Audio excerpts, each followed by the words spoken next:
हाँ जी दोस्तों, नमस्कार। तो आज हम बुद्धि में जो सिद्धांत पढ़ेंगे उस सिद्धांत का नाम है दोस्तों नंबर 1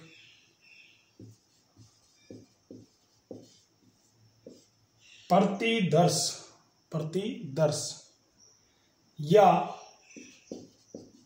न्यायदर्श। प्रतिदर्श या न्यायदर्श, ठीक है दोस्तों। या इसी का नाम है वर्ग घटक सिद्धांत।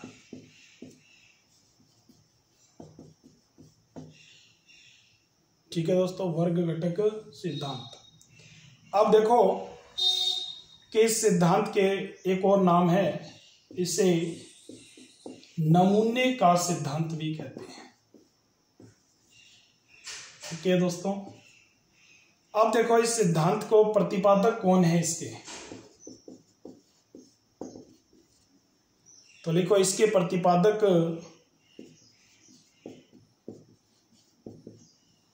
जे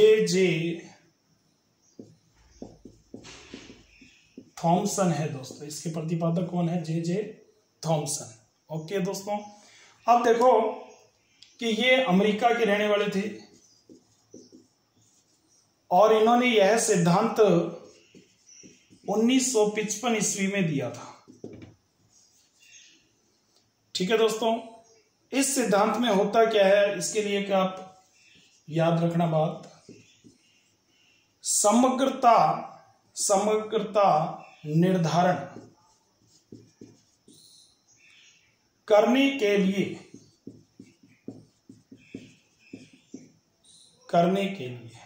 ठीक है, एक अंश का चयन करना,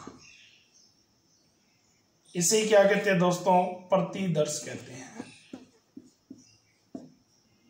ठीक है दोस्तों, प्रतिदर्श कहते हैं इसे ही।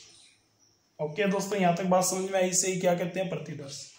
तो देखो, समग्रता निर्धारण करने के लिए एक अंश का चयन करते हैं, इसे ही क्या कहते हैं? प्रतिदर्श कहते हैं। अब इसका क्या मतलब है, इसको समझते हैं। हाँ जी दोस्तों, तो देखो कि इसके अंदर जैसे हमने उदाहरण से मैं आपको समझाता हूं प्रतिदर्श का मतलब। जैसे आपने थोड़े से चावल लिए और उन चावलों को देखा, एक मुट्ठी भर चावल लिए और उन चावलों को देखा आपने, और उसके बाद अगर आपको वो चावल अच्छे लगे तो ही आप सारे चावल खरीदने के लिए तैयार होते हैं। ये जो नियम है समग्रता का निर्धारण करने के लिए है। तो एक अंश का चयन करना दोस्तों, पहले उसे एक मुट्ठी भर चावल को देखा और उसके बाद हमने क्या किया, हमने सभी को खरीदने के लिए तैयार हो गए, सभी को माना, हमने जाना। ठीक है दोस्तों। तो इस तरह से ये प्रतिदर्श या न्यायदर्श या वर्ग घटक सिद्धांत कहलाता है। ओके दोस्तों, तो मैंने आपको सिंपल भाषा में ये समझाया है दोस्तों। ठीक है। हाँ जी, इसके जैसे उदाहरण है कहानी, ठीक है, कविता,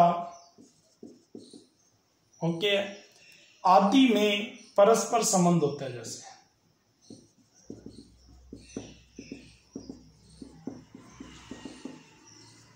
संबंध होता है दोस्तों।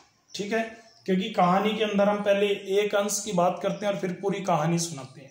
ठीक है, इसी तरह से कविता के अंदर एक पहले अंश की बात करते हैं फिर पूरी कविता सुना देते हैं। तो इनका सबका आपस में क्या होता है दोस्तों? संबंध होता है। तो आप ये समझ गए होंगे दोस्तों, प्रतिदर्शन या बुद्धि के अंदर इसका सिद्धांत दोस्तों आज हमने पढ़ा ये सिद्धांत। तो उम्मीद करता हूं कि आपको ये सिद्धांत दोस्तों समझ में आया होगा। ठीक है। इसके बाद देखो एक और बुद्धि का सिद्धांत है जिसे बुद्धि कै और बुद्धि क्षय का सिद्धांत कहते हैं दोस्तों। बुद्धि कै, ठीक है, अंग्रेजी में ये भी लिख सकती हो, बुद्धि कै और बुद्धि क्षय, इसे अंग्रेजी में भी लिख सकते हो। बुद्धि कै और बुद्धि क्षय का सिद्धांत है दोस्तों। ठीक है, सिद्धांत। अब दोस्तों इसके बारे में चर्चा करते हैं कि ये सिद्धांत क्या है। हाँ जी, तो सबसे पहले इस प्रतिपादक इसके कौन है? तो इसके प्रतिपादक है दोस्तों हैप। ठीक है, नाम सुना होगा आपने, हैब। इसके प्रतिपादक कौन है? हैब है दोस्तों। अब देखो कि इसके अंदर जो बुद्धि कै है, बुद्धि कै है, उसकी क्या खासियत है। तो बुद्धि कै और बुद्धि खे, इन दोनों की बात करते हैं। जो बुद्धि कै होती है, ये बुद्धि कै जो है, ये जन्मजात गुणों,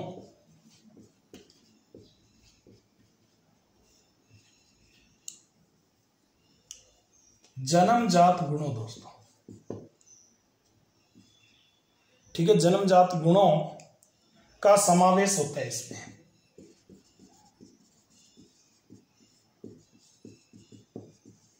कि जन्म से ही कैसा है, ठीक है दोस्तों। फिर देखो बुद्धि ख जो है, ये अधिगम से आती है, अनुभव अधिगम से।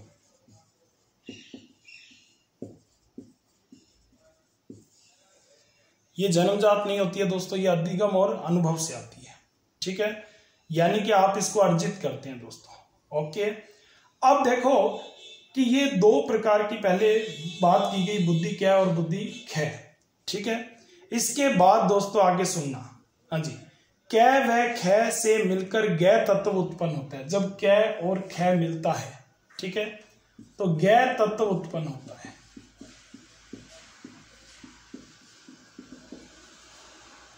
बुद्धि कै में बुद्धि गै, बुद्धि ख और ख जब मिलते हैं तो गै तत्व उत्पन्न होता है, एक नए प्रकार की बुद्धि उत्पन्न होती है, ठीक है दोस्तों। हाँ जी, अब देखो इसके बाद इन तीनों द्वारा सभी समस्याओं का समाधान करना आता है।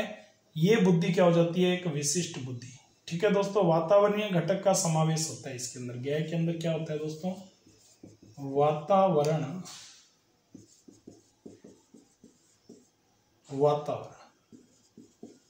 घटक का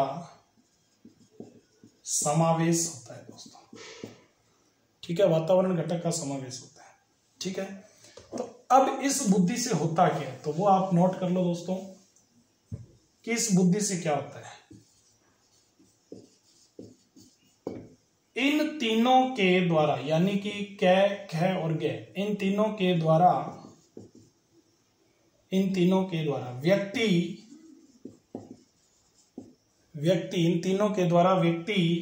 सभी समस्याओं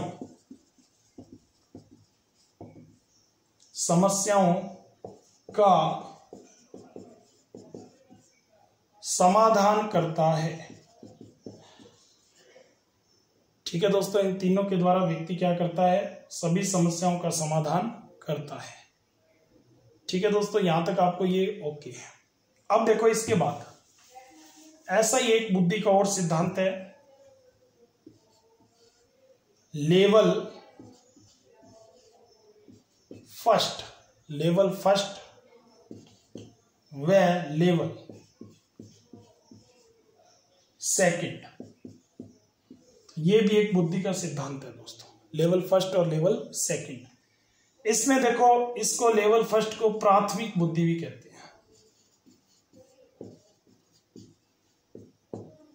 और ये जो लेवल सेकंड है इसे द्वितीय बुद्धि भी कहते हैं। और ये जो बुद्धि का सिद्धांत है दोस्तों, ये जॉनसन ने दिया है। तो आप नोट से कर सकते हो कि ये बुद्धि का सिद्धांत किसने दिया है? जॉनसन ने दिया है दोस्तों। ओके है, हाँ जी, ठीक है। अब देखो जो प्राथमिक बुद्धि होती है, वंशानुक्रमण बुद्धि होती है, ठीक है, वंशानुक्रमण। तो वंशानुक्रमण के पर आधारित होती है।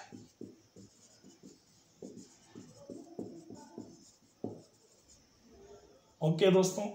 और ये जो बुद्धि द्वितीय है, द्वितीय बुद्धि, ये वातावरण पर आधारित होती है, ठीक है दोस्तों। ये किस पे होती है? वातावरण पर आधारित होती है। ओके दोस्तों, तो ये बुद्धि के कुछ सिद्धांत हैं, ठीक है दोस्तों। नमस्कार। इस तरह से आप हमारे से मनोविज्ञान वगैरह की क्लासें ले सकते हो। धन्यवाद दोस्तों।